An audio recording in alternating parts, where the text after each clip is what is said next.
Hey guys, Native American Tatanka. You're listening to We Are Wrestling, old school versus new school. It's again Native American Tatanka. Peace. I'm out.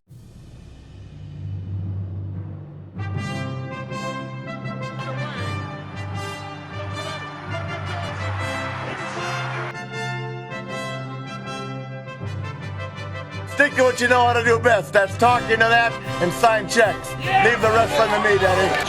Up goes Blanchard. My hard-earned tax money. 1, 2, 3. Guaranteed victory.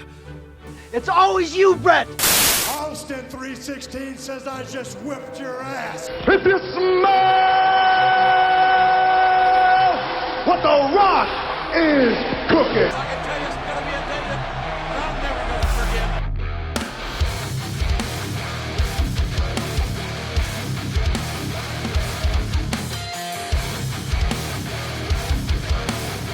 Things I want to get off my chest.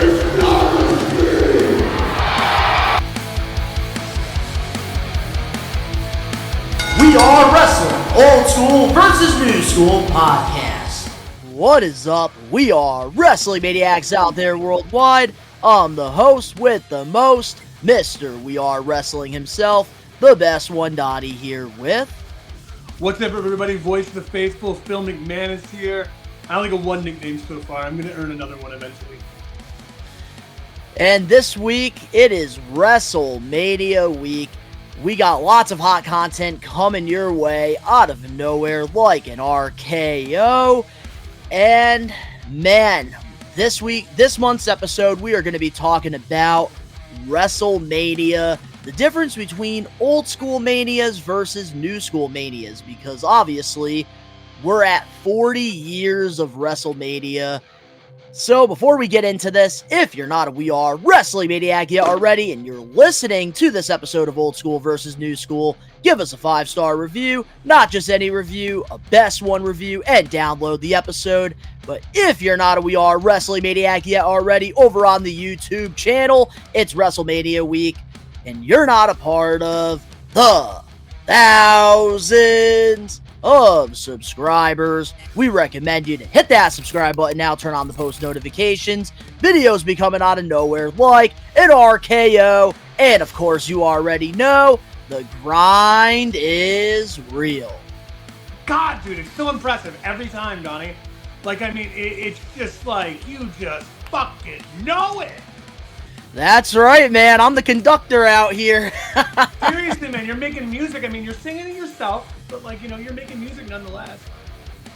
Absolutely, man. So, how's everything been with you so far? Well, the past week I was really sick. I did a lot of puking, a lot of coughing, a lot of sleeping, lots of soup, not a lot of weed. So I'm making up for it today. So the longer this episode goes, the more off the rails it's going to get. Hey, that's what we get here on Old School versus New School. And you're the old school guy, so of course you're going to be off the rails a little bit with your Alzheimer's. Dude. I mean, I've probably taken a few blows to the head, one too many at least, and the color purple and blue, and yep, there it goes again. But I'm ready today though, Johnny. It's Mania season, man. Like it's 40 years of WrestleMania for this 43-year-old.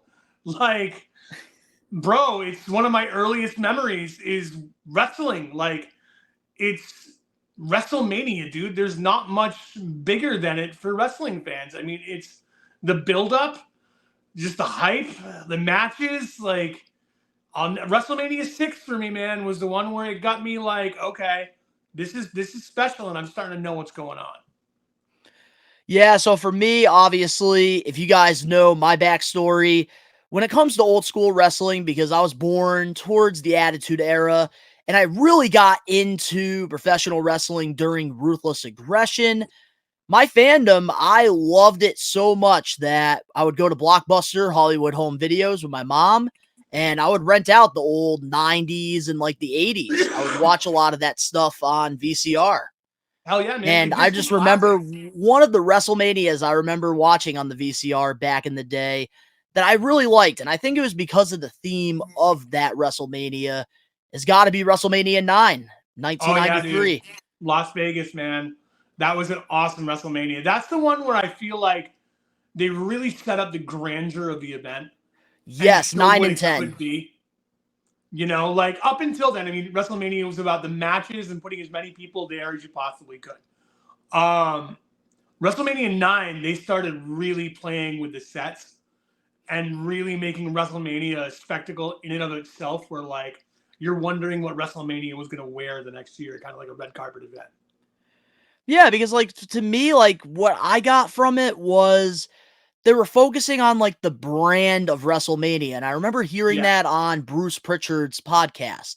The goal for WrestleMania 9 and 10 was to really build the brand WrestleMania. Yes, and that's when I feel like, even though the match cards, especially for 9, was very lackluster, I think it really set the foundation for future WrestleManias.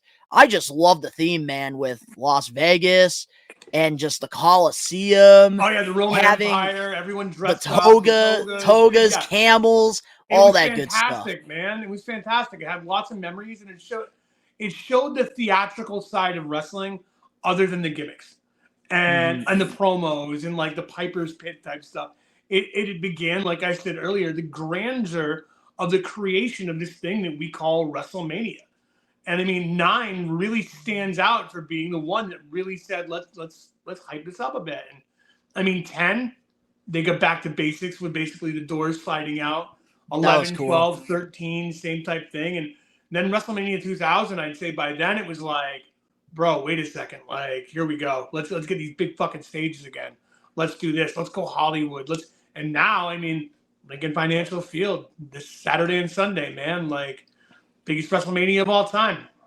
Which We Are Wrestling. We'll be doing a live watch along back-to-back, night 1 and night 2. Phil, unfortunately, won't be a part of it because he's going to be out in Philadelphia live for WrestleMania. How are you feeling about that? How excited are you? Chills. I might tear up on this one, Donnie. It means a lot to me. Like when I was a lot of people who don't know on the show, I've been dealing with a heart issue called CHF, which is heart failure. I got it from an allergic reaction to something that I won't say on the air because I don't want to get this thing pulled. But I almost died twice over the span of the last 2 years. And one of the things I said was, I'm making it to one more WrestleMania. I'm like, if I'm going to beat this, I'm going to be at one more Mania.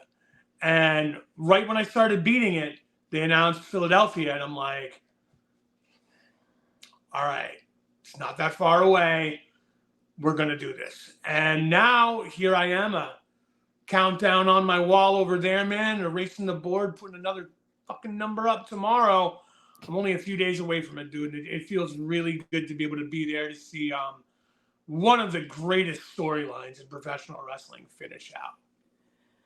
I love that story, man. And I'm so happy that you're going to be able to experience WrestleMania for 40. And hopefully this isn't the last WrestleMania you also attend as well. Oh, fuck no. I plan on sticking out and beating the odds. It's what I do. And hopefully I'll be at WrestleMania 50, man. And we'll be talking about it here. And then you'll be kind of an old guy and I'll be the ancient guy. Hell yeah. And hopefully by then I decide to go to a WrestleMania. Donnie, the fact that you haven't been to one still, my goodness. I know, man. My first pay-per-view back getting into professional wrestling, it was Survivor Series in Boston, the War Games.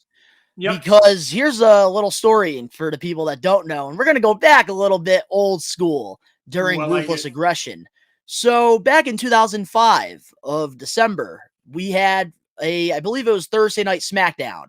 It was taking place in Springfield, Mass. And I was over in the crowd area where you get like the high fives from people. And Velocity went by. Great time. Then, oh man, the Boogeyman opens off SmackDown. Oh, and Jesus. When he hit the clock on the head, the pyros went off. And one of the pyros got me right in the thigh. And I was wearing the John Cena jorts.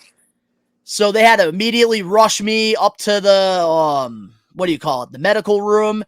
And man, my dad previously, before the incident happened, he got me and him tickets for WWE New Year's Revolution 2006, where Edge cashed in the Money in the Bank. Oh, And I tried going through it, and when the pyros went off in the beginning, had an anxiety attack, and I missed Edge cashing in. Holy shit, Donnie. So I just started going back to television shows. Yeah, it started in 2021. Wow, dude. Would you look Crazy, at that? man. And then I kind of got back into going to the shows. Cape Cod at the Melanie 10 in Hyannis. Yep. Pyros couldn't happen there, so my dad knew, and we would go to those shows around that time. And just throughout, they would just come around because the live events, they never had pyros. And that's just how I would go to wrestling shows. And then the indies, I got into it in 2015, thanks to Jeremy Leary and Blitzkrieg Pro.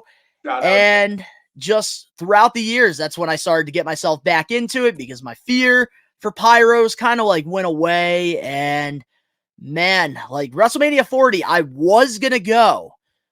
But with the big event in New York, Stacy Cabler, and the Wrestling Classic 4 getting another huge opportunity, I decided to put WrestleMania 40 on the back burner. And the watch-alongs, the Maniacs love them, so I figured, well, might as well just enjoy it and do a live watch-along. Amen, dude. Hey, it works, dude. And there's like, you're young, bro. Plenty more WrestleManias to come. I will go to one Mania before I die. I will say that. Absolutely, dude. Absolutely, man. This one feels special. It feels like the end of an era, kind of, and the start of the new era, like the Papa H era, dude. You know what I mean? Like, I mean, we had the full first-year lineup of the Hall of Fame this year, picked by Triple H. Which, I mean, dude, everyone's like, oh, great, it's a small dude. class. Like, it's a great all around group of guys they picked. Yeah, it's a great class. And even Heyman said, he's like, dude, I'm honored. I'm the first pick of the Triple H era Hall of Fame. And I mean, that says something. For Paul Heyman to be like, I took it and I was excited about it because I was Triple H's first pick. That shows you the respect they have for Papa H now, dude. And like how he's come from a WrestleMania main eventer to the guy like putting on Mania now, man. It's absolutely crazy how the world just changes, dude. And some things are constant. Undertaker, Triple H, Steve Austin, John Cena, Ric Flair. We're still talking about him to this day, dude. We always will be. And that's the fun part about old school versus new school. We love to pay homage to old school wrestling and compare and contrast with old school and new school. So let's start it off let's talk about some of the classic WrestleManias. What was the very first WrestleMania you watched? First one I watched was WrestleMania 5, I believe. 6, I comprehended and was super excited about the build. And I remember not being able to order it on pay-per-view. And my parents having to like call the video store and reserve the tape for when the VHS came out. And we were like 6th in line for it, dude. So I remember making a huge deal of bringing it home and finally being able to watch Hogan and Warrior fucking like have that ultimate fucking bro down, dude. And like on big TV, it was already, I knew what happened, but like still the ability to watch it like on Coliseum's home video, dude, was exciting as hell for me, man. Like by WrestleMania 8, 9, we had a hot box. So I was watching all that shit for free. I wasn't missing a single pay-per-view from WCW, fucking ECW when they were doing them, dude. WWE, I watched them all, dude. But like back when I first was a youngin', dude, like 6, 7 years old, we had to wait for them to get to the video store if you didn't call the 1-800 number with your cable provider to actually have it come on the network on that TV. It was an ordeal, man, to be able to get a pay-per-view. Now it's, dude, they're fucking played everywhere. You can watch them on fucking apps. Like, it's nuts. But back in the day, you got a pay-per-view, dude. You were watching them live, bro. It fucking meant something. Yeah, that's one thing I will say. The value of pay-per-views, premier live events have definitely changed through time, and I will give old school that over new school. There's no arguing on my side of it because they pretty much can just pull a PLE and just have it feels like a normal episode of Monday Night Raw. Exactly, so, dude. Like, I can't argue that. Yeah, it was a different time back then. I gotta say for like, I mean, so 5, 6 really got into it. The one that really made me know, like, dude, I'm a hardcore wrestling fan, WrestleMania 10. WrestleMania 10 for me, Brett versus Owen, like, that's still in my top 5 matches of all time. I think it's the best still opening go back match in and watch that WrestleMania match. history. What's that? I think Owen versus Brett is the best opening match in WrestleMania history. Dude, no doubt. No question. No questions asked. I don't even need to see the other lineups, dude. It solidified and set the stage for the night. And then with Brett's big win at the end, you had the automatic fucking storyline of, well, I beat you earlier that night, Brett. And I mean, dude, Owen Hart, like, what a fucking talent, dude. And that match, the two of them, what they put on, dude, like, it's, you can go back and watch it now, and it's still just as fucking entertaining, dude. Like, I taped it off the TV, and I remember I'd bring it over to my friends' houses, and we'd watch WrestleMania 10 at my friends' houses, dude. Like, with Brett and Owen being like the showcase, I'd always say, no, we're starting in the beginning, man. Because most of my friends are like, oh, I want to see the ladder match. I want to see Razor and Shawn, dude. And I'm like, no, dude. You got to watch Brett and Owen. This is what wrestling is. And that's what made me, like, such a diehard fan of the sport. And it made me start going into, like, diving into the Japan stuff, like, looking at, like, other indie promotions, finding old NWA to learn, like, that side of the craft that you didn't really see in the early WWF days because, like, you had over-the-top characters and gimmicks. Whereas Brett and Owen, they had gimmicks, but, like, they were just also amazing technical wrestlers that could tell a story in the ring next to no other. And the story they told that night of brother versus brother, like, that just led into some of the best storytelling in wrestling, dude. It was phenomenal. It's still one of my favorite build-ups of all time. Speaking of the Hart family, I feel like one of these episodes for Old School versus New School, I think our next episode, we have to pay homage to the entire Hart family and talk about the history. I do it in a of it. heartbeat, bro. That would I be have an such Owen a Hart great tattoo episode. on my ankle, dude. Dude, Owen, man, one of my favorite old school guys of all time. Absolutely, man. Absolutely. Dude, like, what a fucking goddamn talent, dude. It's such a shame what happened, dude. But such a shame. Let's not get into there. Let's go back to the happiness of WrestleMania, dude. But yeah, for me, it was 10 and 12 with the build-up with Shawn and the Iron Man match. And then 13, like the build-up of the Attitude Era. 14, like the solidification of it, dude. And then by like 15, 16 through that, you were getting into like the popular years. You're into like The Rock, the Austin, the Wrestling is Cool, and like you're getting this whole new fucking feel for Mania itself. TLCs, man. Yeah, you got a whole new audience just watching it. Like, I mean, 18, the return of Triple H from that quad injury, dude. Like, I mean, that buildup was special, dude. And Jericho was on another level back then, dude. Like, I agree. There was such good TV building up to it. And I mean, that's when Mania, I mean, in my opinion, started getting bigger than like just, hey, it's the biggest show of the year and the showcase of the Immortals. No, it's like, dude, just to be on the card meant something. Yeah, that's a big thing during that time because I definitely see the difference between like the newer WrestleManias and the older WrestleManias because it feels like these days, don't get me wrong, there's a lot of talented superstars, both men and women, who deserve the opportunity to perform on the biggest stage of them all. But back in the day, there was only like 7 or 8 spots. Whoever got it, got it. If you didn't get it, tough shit. There's always next year. There was a bloated roster for sure, dude, during like the Attitude years, the Ruthless Aggression years. And like, you really did fight for a spot. I mean, but for every great match, there's also the kennel in a cell. You know what I mean? Like, there was some fuck-ups back then too, dude. There's the Mavens. There's like the fucking, no, Mabel, my bad. Maven's another story. I was going to say. The Mabels, like, it's, I don't know, man. Like the Sid, the Undertaker and Sid. Like, it's just, there were ones that I felt like just I wasn't as invested in. Like, I liked the big guys in the 80s into the early 90s, like the Hogans, the Warriors, the Macho Mans, the larger than life. But even back then, I was more drawn to the Rick Rudes, the Kurt Hennings, the Roddy Pipers, because I loved the technical side of it, and I loved the shit talking. I've always loved a good shit talker, someone who wasn't afraid to grab the stick and just fucking go there.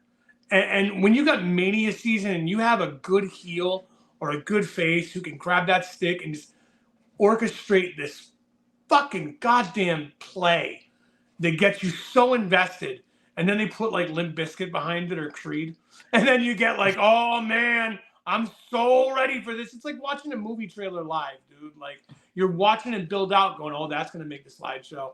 Then you get there and you watch a slideshow, and then you watch it, and then it's over, and it's like, shit, I didn't even get to romanticize that enough. And that's when you start to look back and you do shows like this, and you're like, damn, what a build up, man. What a build-up. And getting into my WrestleMania story, so I remember my first one, I was glued to it. I want to say it was WrestleMania 17 in 2001.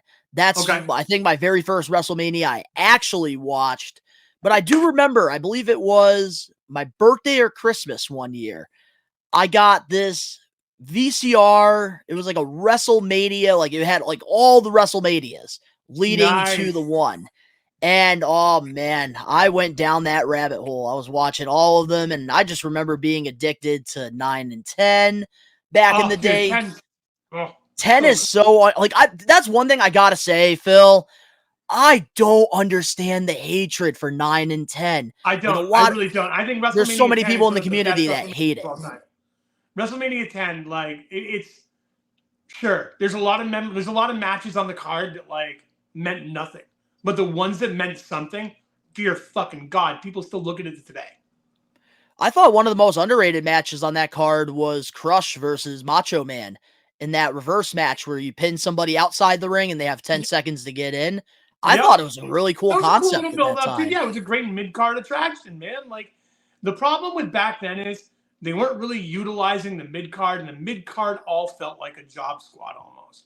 Mm-hmm. You had, like, the Intercontinental title meant something still, and, like, I mean, it means something again now, but there was a while where I'm sure you'll agree, it meant nothing.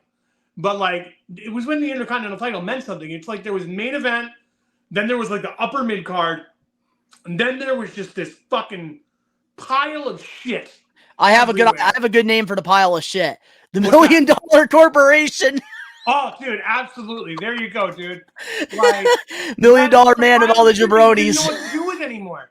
And like, so you'd have these great matches, and then you have this filler that was just like, why? The mid-90 characters, dude. That's like what always gets me. The Executioner. Anyone who's a wrestling fan who made it through like 93 to 97, bro. I was there, man. It's like, dude, we should get like a fucking like one of those rooms to sit there and cry about it together. Like we had TL Hopper, we had the Goon, we had Techno Team 2000. Let's see, fucking oh god, the Executioner. Like they took Terry Gordy, one of the greatest fucking wrestlers in NWA history, and they put him under a fucking goddamn executioner's hood and called him the Executioner. And I remember being there in Springfield, Massachusetts at a taping of Superstars, dude. And I remember seeing him. It was his debut. And they debuted him on fucking Superstars, by the way. Just to let you know. Fucking, like, and being like, is that Terry fucking Gordy? And my friend Sean being like, that's Terry Gordy. And I remember going like this to him, dude, be like, yeah! And he caught it and did it. And I thought it was the coolest thing in the world. And then I'm like, why are they doing this to him? This is like Dusty Rhodes and Polka Dots all over again. It's hilarious because ringside, like WWE Mattel, they just made a Terry Gordy figure, and it's like a 2-in-1. So it's him as the Executioner, but you could take it off, and you could actually have him as Terry Gordy, which is cool. That's riot, dude. That's a figure I'd actually buy, I think, just for funniness. Because that's a memory. I got two of them. I'm gonna have one on my display for Executioner, just for the wacky characters, and then I'm gonna do one with Terry Gordy with my Michael Hayes. Absolutely, man, dude. Like I don't know. There was a lot of wrestlers back then that they really didn't know how to use, and like it really sucked because they were really talented. Like when they brought in Dan Severn, it's like, oh, dude, Dan Severn, that's fucking amazing, dude. NWA Heavyweight Champion, UFC the Beast. Fighter. Like, yeah, dude, and nothing. Like nothing. Yeah, it was like he did stuff interesting with Owen and Ken, but after that, it was like, what's next? Yeah, what's next, dude? And that's constantly a thing, man. It's like, that's why it's good to have competition, because you can see people go out there and invent themselves and get bigger and then maybe come back home. And that's always fun to watch, dude, is the guys that did it. Like, no one gives enough credit to Drew McIntyre for being pretty much, in my opinion, the first to do it in like such a successful level. It was scary. Like when Drew left and to Drew come back, to Drew coming back, that's insane. The transformation he made himself on the Indies, dude, with Drew, as Drew Galloway, dude. Like, I mean, first off, he gained enormous fucking muscle mass.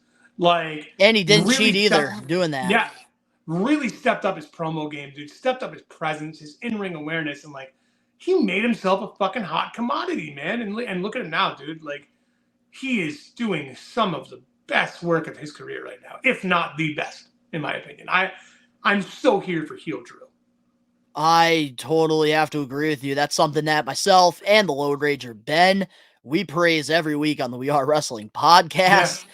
Drew McIntyre right now is killing it. Another fucking level, dude. Like, I mean, I really hope he gets his roses in front of the crowd Sunday night, and I'm really excited about that.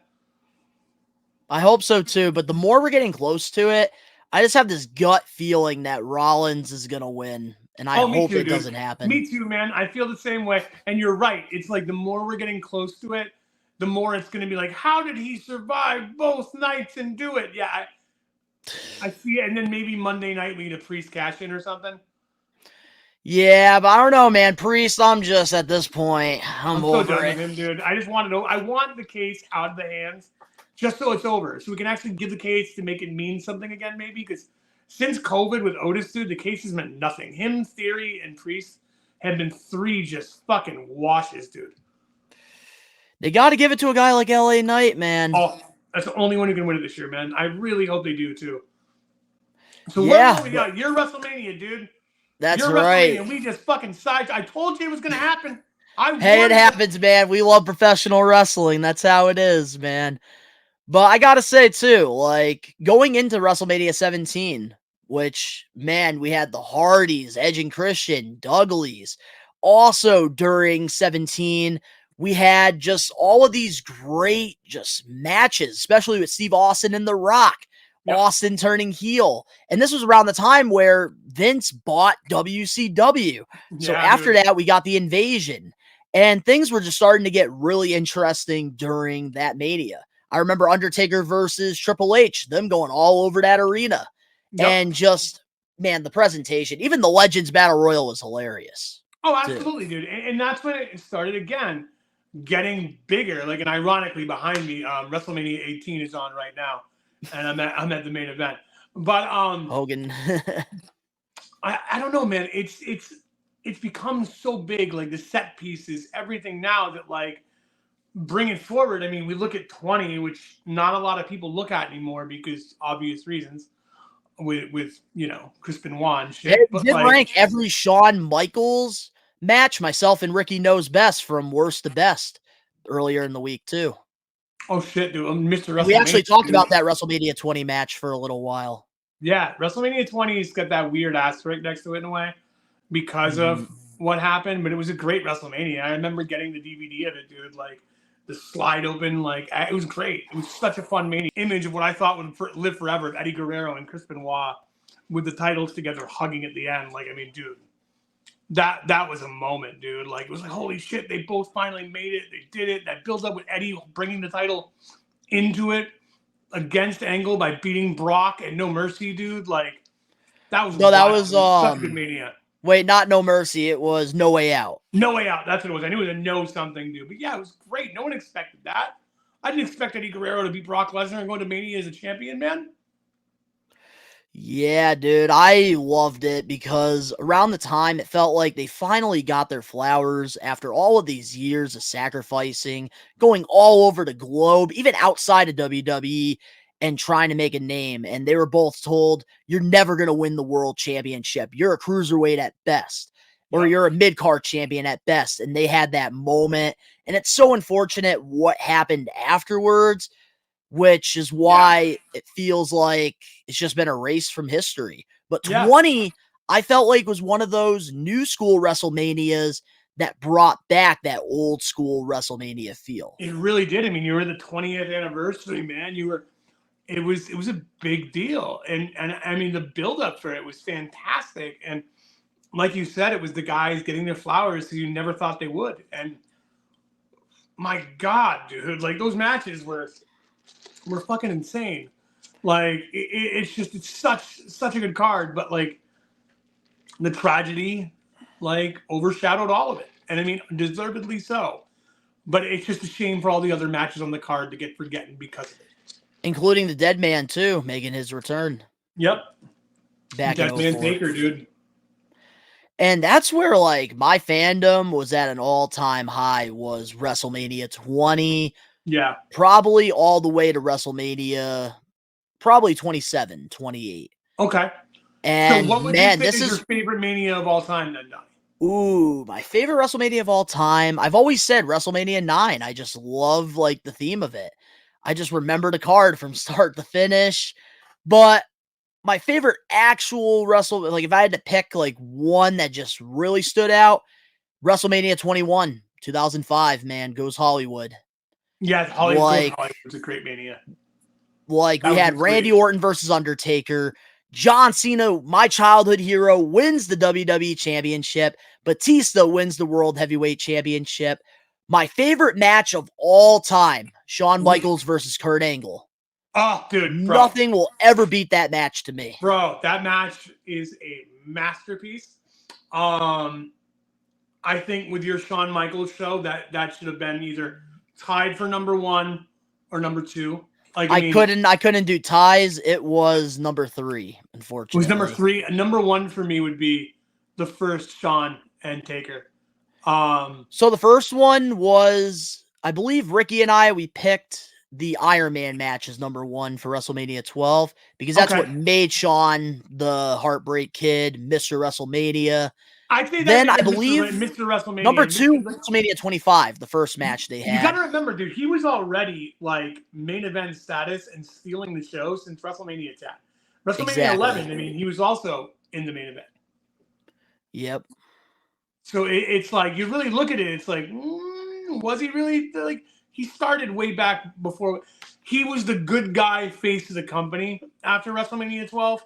Mm-hmm. And I mean, that Shawn Michaels is my least favorite Shawn Michaels, and I love Shawn Michaels. My favorite Shawn Michaels is coming back Shawn Michaels and redoing the end of his career. Like, that Shawn Michaels was so on the fucking button with everyone he got in the ring with, and he just made everyone better and himself just look incredible. And the match with Angle, dude, like, I mean, you got 2 of the greatest performers of all time, in my opinion. Chef's kiss. Like, putting on a fucking clinic with ups and downs, and you never knew where it was going, but you couldn't take your eyes off it. And that's just the beauty of wrestling. That's when you put on like this show that's just like, holy shit, how is this going to end? And Angle and Michaels did that the best. They really did. Because they'd make you get invested in the, oh, God, and you think, kind of like Taker with the streak. Once it started taking a life of its own, you were thinking, is this the year? Is it never going to end? And dude, I really thought WrestleMania 25 was the year. Michaels. Which one was 25? WrestleMania 25 was the 25th anniversary. That was Shawn versus Undertaker first time. Yeah. Michaels was wearing the white gear. Oh, yeah. I thought Shawn was going to take it. I remember being at my friend Brandy's house, and we were watching it live. And I remember being like, dude, I think he's going to do it. And I was so fucking bummed out he didn't do it. I was so pissed that Michaels lost. Me too. But then the next year, getting it again, and the retirement, it was like, oh, my God, dude, this is so good. And, like, then going into, like, the Triple H trying to avenge him. Then the Hell in a Cell end of an era. Like, dude, some of the best wrestling moments of all time belong to Shawn Michaels. Seriously. Like, because of that alone. But now, let's get into New School WrestleMania. And I think where the New School WrestleMania begins, I personally think it was WrestleMania 23. Because this is when they started to go... This is when they started to go into the fields, the football fields. Yeah. And they started to make it the Super Bowl of professional wrestling, sports entertainment. And I agree. I think where they really hit it for me, the stride of it being fucking gigantic, was 30. 30 is when it really just felt like, dude, we're at a whole new fucking level of WrestleMania right now. And like then 32, like Oh God, Seth Rollins, the end of that Mania. Nope, that was 31 you're talking 31, about. yeah, 31. With the cash in. Oh my God, bro. That's one of the coolest Mania moments of all fucking time. Also, too, dude, Sting and Triple H facing each other, too. Dude. Yep. Because we got the NWO and DX for the first time going face-to-face. Yeah, dude. Like, it was just... Bray Wyatt and Undertaker. So 30 was New Orleans, right? Yep. Yeah, so 30, then 31, 32. Like, yeah, so from 30 on, man, for me, like, it's been this huge spectacle that, like, is just, like, ungodly big. I mean, yeah, 18, 19, 20, 21, 22, 23, all those have been, like, yeah, those are fucking gigantic. It's WrestleMania. But, like, when we're taking over giant football stadiums and putting these elaborate stages now, they're, like, with all this pyro, the way that, like, technology's come so forward and far, like, 30 was really starting to show just how different wrestling could look. And, like, now you look at the presentation and it's like, Jesus Christ, dude. Like, sometimes I miss the old sets. Huh? Sometimes I miss the old sets, man. Oh, dude, yeah. They're so big now. It's like, bro, wow. Like, that's going to take a while to get down to the ring for that one, buddy. One of my favorite old school sets has got to be 1998 WWF pay-per-views. I just love that tunnel from Rumble, WrestleMania, King of the Ring. I don't know what it was. I just really loved the tunnel during that time. I like the WrestleMania 13 with the breaking glass for Austin 316. That was fucking dope. I'll never forget that one, dude. That was cool. But I don't know. For me now, I feel like the entrances have really become their own WrestleMania moment. And like people like Triple H, John Cena, like God, the New Day, Miro, like there's been so many fucking cool ones, dude. And that, as a fan, like being to a couple WrestleManias from the old days of it, and now going now to Philadelphia, like I'm sitting like right there to see everything right down the middle too. So like that's what I'm the most excited about, dude. Is just seeing like the spectacle of what they're gonna do for the entrances. And that's one thing that I really love about WrestleMania that just stands out more than everything else is the entrances, the presentation. And I got to ask you, Phil, out of all the WrestleMania special entrances that we've gotten throughout the years, give me three, your top three. Okay, three. In no order then. No order. In no order. My favorite three WrestleMania entrances. King Conan, Triple H. I popped so hard for that, dude. That was so fucking cool. Slim Shady, John Cena. Where they had all the lookalikes, dude. Like, okay, so that was WrestleMania 25. Yeah. That just like it looked like all the lookalikes to him, dude. That was fucking cool. Oh man, dude. See, I'm gonna miss one. I'm gonna be mad at myself. One more. Man, Papa H has some of my favorites, dude. He really does. I don't know, man. I like Miro with the tank a lot. That was pretty badass. Dude, that was such an underrated entrance. Yeah, very underrated entrance, man. Miro with the tank. The Rusev with the Russian flag and like the tank. Dude, that was dope. That was a really good one too. So I'll go with those three because I mean it's like I'm having a brain fart, but like those ones. I mean, the King Conan one especially, dude, like, I that was so fucking cool. Like, it was just like, dude, fuck you for being that right now. Like, no one's going to ever be as cool as you in this moment. Like, I get it. You deserve it. Mm-hmm. Yeah, so now my three that I have to pick. Oh, man, so many good ones. I got to go. My first one, WrestleMania 24, John Cena with the band. I don't know what it was. Like, just we had the pretty much the school band playing his theme song, and then him just running down that big entrance stage. Oh yeah, which was like the first time that we got something that long with the football jersey, paying homage to Springfield, Mass. With number 54, I thought was just such an iconic moment. Another one that I really enjoyed as well has got to be WrestleMania 14, Shawn Michaels' entrance with Jim Johnson playing the DX theme song. I really love that. Yeah, that was a good one too, man. That was a damn good one. You got one more now. One more. Shit. This is a tough one because there's just so much good entrances. I'm going to have to go my last one. This might be I might get roasted for this one. WrestleMania 27, The Miz's entrance, man. Oh, dude, I that was great loved fucking it. that. Fuck you. I'm with you 100%. 100%. Dude, him in front of those monitors, all the shit planned. Dude, that was fucking And then epic. also having the big, awesome letters. I don't know what it was. Dude, that was epic. fucking awesome. Bro, that's in mine too, I'd say. That's in my top 5. I love that one. I don't know why that one doesn't get the love it deserves. It was so well done. Exactly. Also, too, I really love the For Whom the Bell Tools with Triple H during his match with Undertaker. I thought that was a really good one. Triple H, like, he might have had the best WrestleMania entrances out of everyone. Like, I mean, he did so many fucking good ones, dude. Like, it's Taker. You give it to him. WrestleMania, it's going to be, but it's always Taker. Triple H just puts an extra flair to it that, like, I mean, dude, the bike, the Terminator, the Conan, fucking, like, it's just, there's so many cool things he does. And they're all just, like, believable because he's this fucking giant mountain of a fucking man.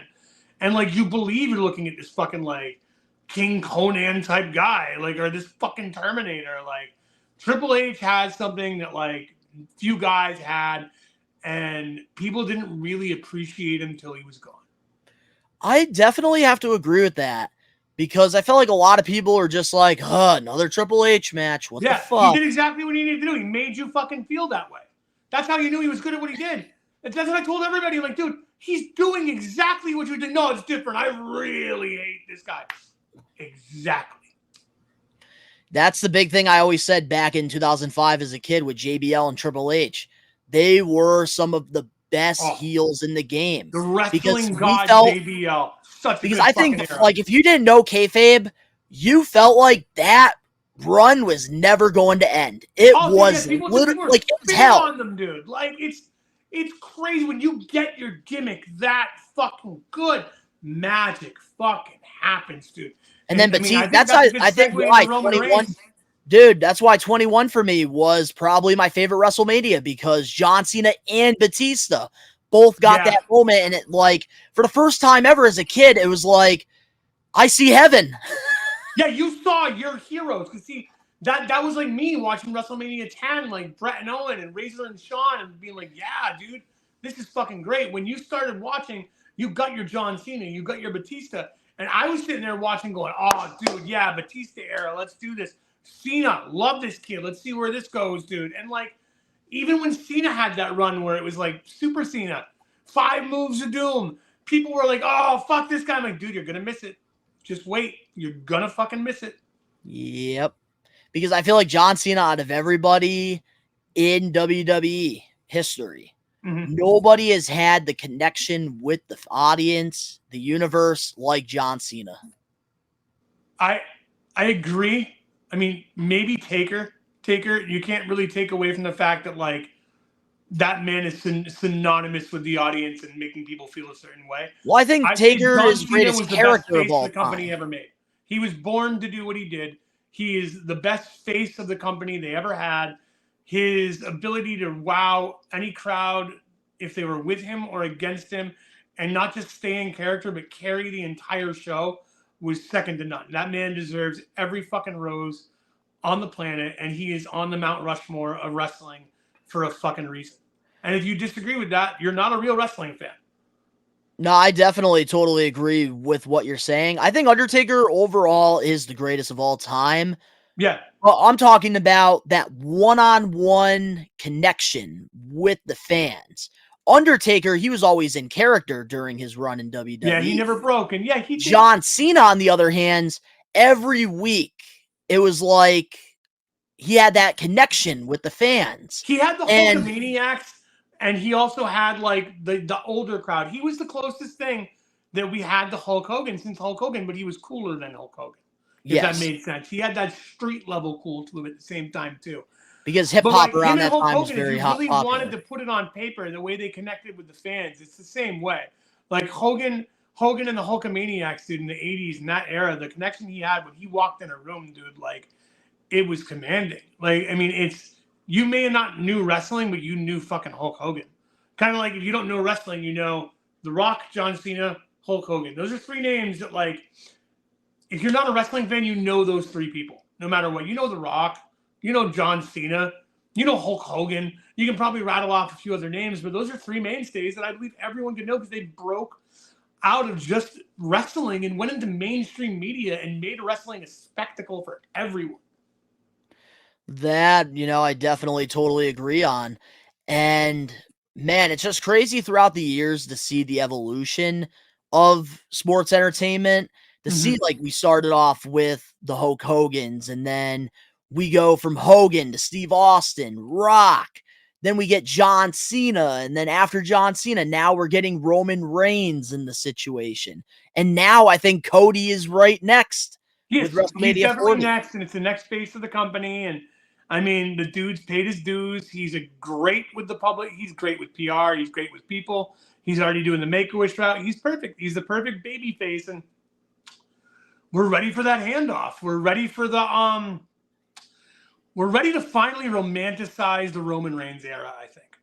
And I think that's why they dropped that biography for him, which if you haven't watched yet, and I know you haven't, but you should, and you will. I know you will. I will be. On the biography Legends Roman Reigns is because you don't really understand how good he did at what he was doing until you sit there and watch the man break it down in front of you.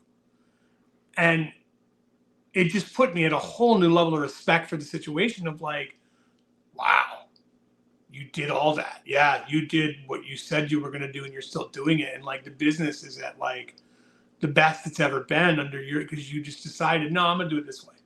And I mean, just the documentary itself, watching him like leave with the leukemia, then come back, and then like COVID. And then he's like, well, I'm going to come back, but I'm going to come back as Joe. I'm going to come back as me. And I'm going to put a little bit of me in the character. And that's what everyone was just waiting for. Is we could all tell that like WWE wanted to groom you to be the next John Cena, but no one wanted you to be John Cena. What we all saw in you wasn't a John Cena. So he came back with like the new beard, and then you added Paul Heyman, and then you had that slow build into the fucking tribal chief dude in the bloodline. It's like people are going to look back in 10, 15 years and be like, oh yeah, that was one of the best eras of wrestling. Because just like the years where Triple H was holding the title hostage, people said, you were just waiting for someone to beat him. But in doing so, how many stars did he fucking create? Exactly. And that's the thing with Roman Reigns. My thoughts on him, ever since he became the tribal chief, when he went through the heel turn in 2020, I was really invested in him and the bloodline and what he's done. I think for me, what it is he's just had that championship for a little too long. Yeah. And I know they're doing it because they want that big payoff, which I think is going to happen this Sunday at WrestleMania. But man, I think Roman Reigns, a lot of people really are going to look back and they're going to say he is one of the greatest of all time. He is. He did. I mean, he elevated his entire family. Look, I mean, Jimmy and Jey Uso, they in the documentary, he said people would look at them and say, which one's which, or which one's who. Now it's like, dude, you got main event Jey Uso, and you got, Jimmy Uso. And they're about to square off in a brother versus brother match, like a WrestleMania 10 type moment, dude. Jey is better than Jimmy. He built to that, dude. See, there you go. It's the conversation's already there, but look at Solo Sikoa, Sami Zayn, the reinvention and invention of Sami Zayn, and taking him and bringing him up through that, dude. The feeling Uzi shit, bro. Everyone popped at that, man. Like, dude, it was so good. And then thinking like, oh, Sammy's gonna do it. Sammy's gonna do it. And no, Sammy didn't do it. And then thinking, oh, he's gonna. No, they didn't do it. But dude, when they didn't have Cody win last WrestleMania, everyone at first like, come motherfucker. I even was like, are you fucking serious, dude? Like, me too, man. And then I realized it was the right move. And I look back now and I'm like, oh, dude, they were just waiting for the end game, man. They had to make you hate him a little bit fucking more, dude. And then not show up just a little bit fucking more. And then have the team have that implosion. And then have those matches where you can elevate someone but still not have them fucking lose because they're not going to lose fair. Like, they're not going to lose the match fair and square because the bloodline. So you have this automatic recipe to bring someone to the next level when he shows up at one of the big PLEs, man. So them having Cody win the Rumble again, come back and be that like, no, this is it. And he built his team, dude. And on your left, man, you got fucking Seth Rollins, you got Jey Uso, dude. Who knew what, dude? John Cena, Steve Austin, they're all rumored to take part in that main event, bro. Like, I can't there's wait. so many fucking things, dude. It's like, are the Avengers gonna assemble to take down Thanos? That's what this feels like, and that's why you know you're at a special point in wrestling because, dude, main event Roman Reigns on night 1 will be tying Hulk Hogan for the 8th main event of WrestleMania. Okay. Yep. And on night 2, he will take the record and now be the only person in history to main event 9 WrestleManias. Crazy. It's nuts. So to think that, like, yeah, we're at the end of that era, dude. Are we going to get The Rock and fucking Roman probably next year? Absolutely. I think we will. Yep. I think WrestleMania 41, that's going to be the main event. Absolutely, dude. Deservingly so, but it didn't need a belt. It doesn't need a belt. Exactly. And Cody getting that belt right now, dude, it's the perfect time. The story has been told. Everyone knows the ramifications of just how much it means to him and how much it means to all of us as the fans. We've watched this bloodline storyline for 3 years, and we're like, how can it keep going? There's no way it's going to be good still. Then you bring in Final Boss Rock, and it's like, dude, you get The Rock doing some of the best work in his fucking career right now. That is just like off the fucking charts. And dude, record-breaking Raw, most watched fucking like build up to WrestleMania in years. You can't argue with him anymore. You really fucking can't. Like he puts the asses in the seats. And there is a question I gotta ask you, Phil. He feels like M. Bison to me. It's when I see him in a ring and I see someone else, I'm like, he is the final boss. Like that guy looks like he'd be the final boss if this was a fucking video game. And the fucking merging of the two musics, dude, bro, it's so fucking cool. Like, you can't help but just sit back and go, this is so fucking dope, dude. Like, I love watching this. It's so cool. This is why I love wrestling, man. And, like, that's going to be over soon, dude. So it's like, I always tell my kid when we go on vacation, like, listen, put up a countdown. Because there's nothing more exciting than the anticipation of you getting there. But once you're there, I'm telling you right now, dude, you're not going to remember it a week from there. You're going to remember the build-up. Because once you're there, it goes by like that. And that's the thing I want to say, like, with WrestleMania, that's what it's all about, the build-up, the road to WrestleMania. And I feel like this year, this is the first time in a long time WrestleMania has that meaning to it again. It feels special. It feels so special.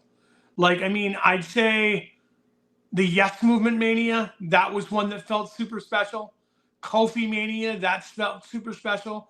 WrestleMania 12, Shawn Michaels, The Boyhood Dream, that felt special. 20, Benoit, like I said at the time, that was pretty fucking special, dude.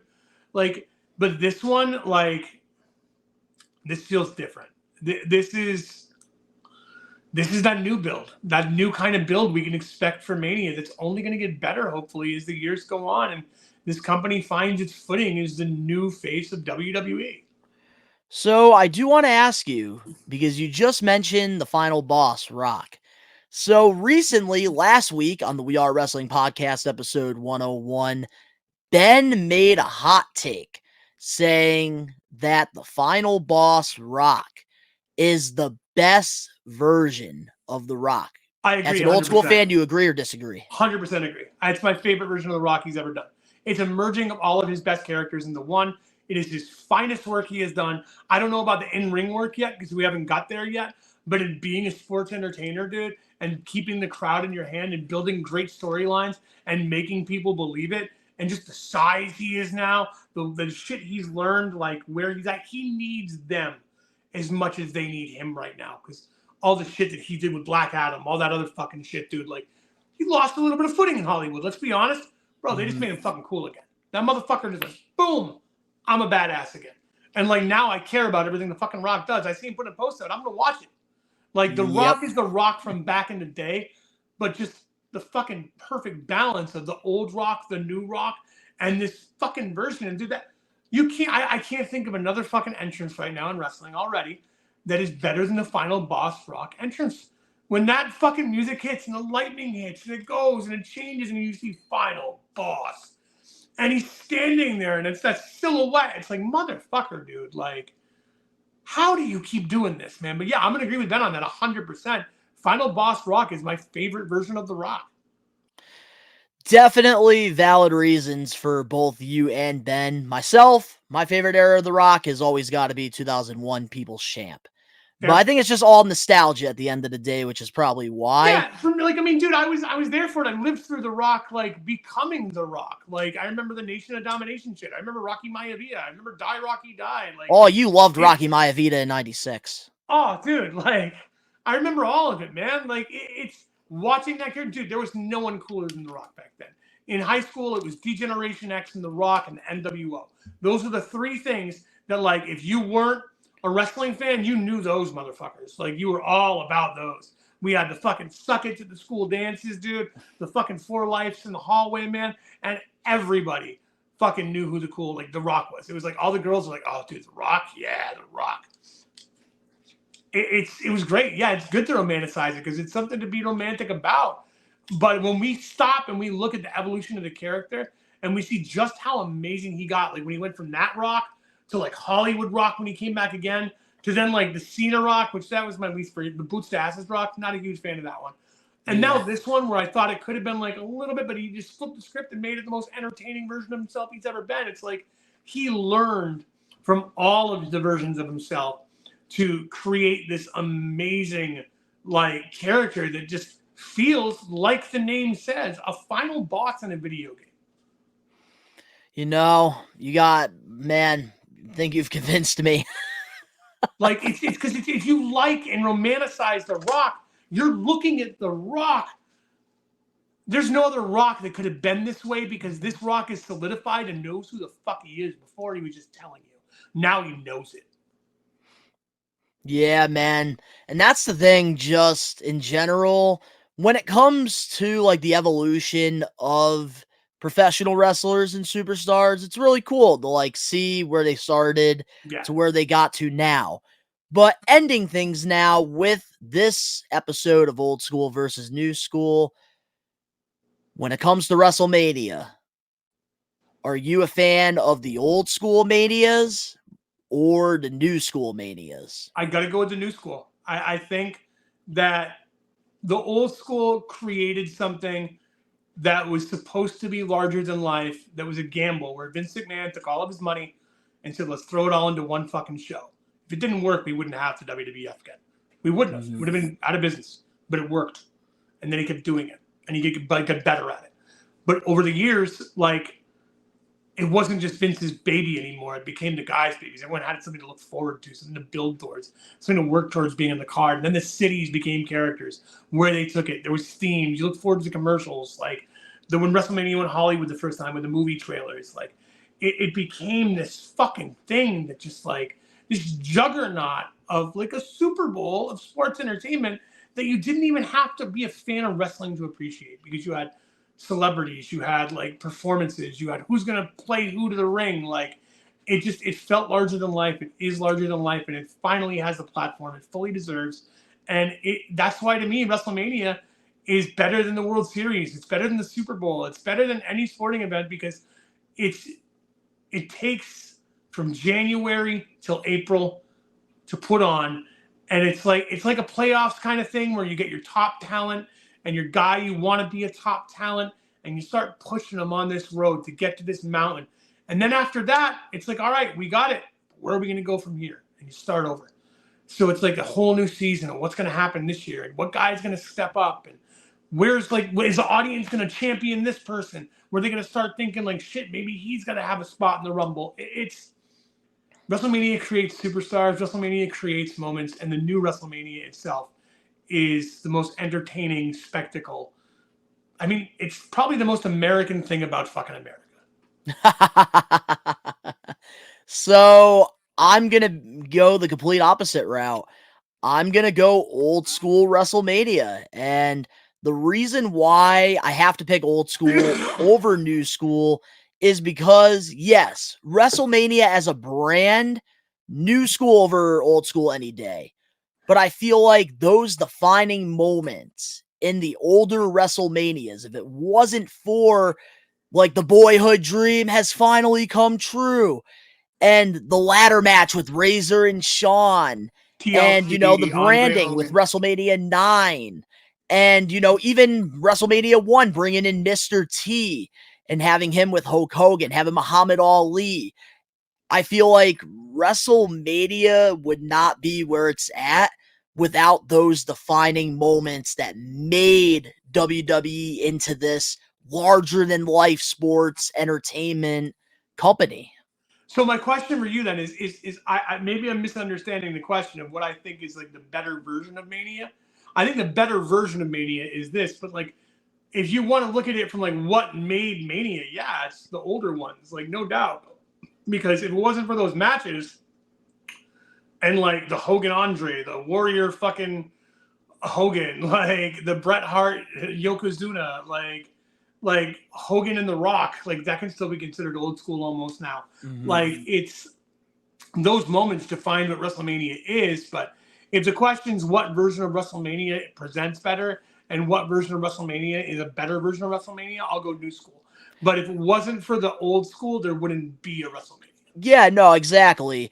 But the big thing for me is also the amount of matches, because back in the day, you had to earn your spot for a WrestleMania match. I feel like nowadays, besides this WrestleMania coming up, because I think Triple H has done a fantastic job, just from 39 all the way to like 28, just felt like they were trying to make everybody happy. Okay, here, you can be on the card. A lot of people just thrown on the card for the hell of throwing them on the card.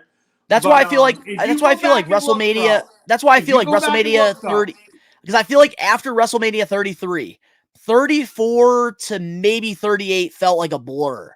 Like I know some matches, but I just can't remember because there was like 14, 15 matches on the card. Oh yeah, you're only gonna remember a certain few, but that's how WrestleMania always goes. If you go back and look at WrestleMania like 1 through 10, dude, I mean, of all the matches we've mentioned, there's a bunch of shit at the same time too, dude. Like every Mania is gonna have that undercard where everyone goes and gets a popcorn. Everyone goes to the merch stands. Everyone's like, oh, I'm gonna go take a piss real quick. Like everyone's gonna have that, but it's the quality of those upper echelon matches and the ones that you don't realize are gonna become that you don't realize is gonna be like, oh, this is gonna be a historical match. Like this one's gonna steal the show. And you look at Mania now and like which one's gonna steal the show. Yeah, no, exactly. And it's crazy to look back 40 years of this and to see where it started to where it's at now. I mean, it's to be able to like say I'm going to be there for it, man, and just watch the end of the Bloodline and watch the end of the Cody story. Like, just there's an ending happening that day. Like, it's I just can't wait to see the atmosphere, dude. And like for me, it's I want to hear the pop if Cody wins because that's going to be just fucking insane. But I think the thing I'm most interested to see is when Cody leaves with the belt, if Roman stays down and then stands up and does that slow walk up the entrance to see everyone there stand up and give the tribal chiefs that one last acknowledgement. Man, we don't know what's going to happen, but is there anything else you want to say before we close off this episode? Happy Mania season, everybody. Like, I really hope you all tune in to We Are Wrestling and watch along with these guys. I know I would be, but I will be there, but I will watch the watch along afterwards. You should subscribe below. You know, follow Donnie on all your social media. See, like, I pointed the wrong way. There we go. That guy right there. But I'll learn, man. I'm old. What can I say? But no, just man, enjoy Mania. Like, really just appreciate it. Appreciate the build. As much as you hate these characters now and you can't wait for things to be over, there are going to be things you're going to be talking about in 5 years. So, man, it's you don't know what you got till it's gone. Exactly, and I feel like there's no better way of saying that. So to all the We Are Wrestling Maniacs out there listening to this, let us know in the comment section below your thoughts on old school versus new school WrestleMania. Your favorite WrestleMania of all time, let us know. if you enjoyed this episode of Old School versus New School, make sure to smash that like button now. If you're not a We Are Wrestling Maniac yet already, and you're listening to this, give us a 5-star review. Not just any review, a best one review, and download the episode. But if you're not a We Are Wrestling Maniac yet already, over on the YouTube channel, it's Mania Week. You guys are really missing out on a lot of content if you're not subscribed over there. Monday, Ricky Knows Best and myself, we ranked every Shawn Michaels WrestleMania match. And yesterday, on Tuesday, Ben and I, we gave our WrestleMania 40 predictions, and we even have a CM Punk Extra that just came out as well, and Raw reactions. So guys, you're really missing out if you're not subscribed. So turn on them post notifications. The link's down in the description below. You can go follow Old School Phil and myself over on our social medias and my other YouTube channel. All the links down below. And there's one thing I got to ask you, Phil, before we close this off. One thing I highly recommend you do, night 2 of WrestleMania, you have to film your genuine reaction to Cody versus Roman. The ending. Absolutely, bro. I will do that for you. I mean, I got to bring some battery packs for sure. That's one thing I was thinking. I'm going to need a lot of extra batteries in my phone that day, dude. Because I'm just saying, man, you remember that clip when The Undertaker's streak ended. You remember that, dude, right? We're not having, like, when I can tell that we're at the closing point, I'm just going to have the phone on me, dude, just in case. Take the phone, man. You record your reaction, dude, like that. Bro, believe me, I will do that for you. I plan on getting lots of cool footage, talking to some cool people. And, hell, man, WrestleMania 40, here we come, dude. Here we come, and We Are Wrestling will be live both nights, Saturday and Sunday for WrestleMania Night 1 and 2. But to all the Maniacs, we are taking over. Peace. We Are Wrestling, Old School versus New School podcast.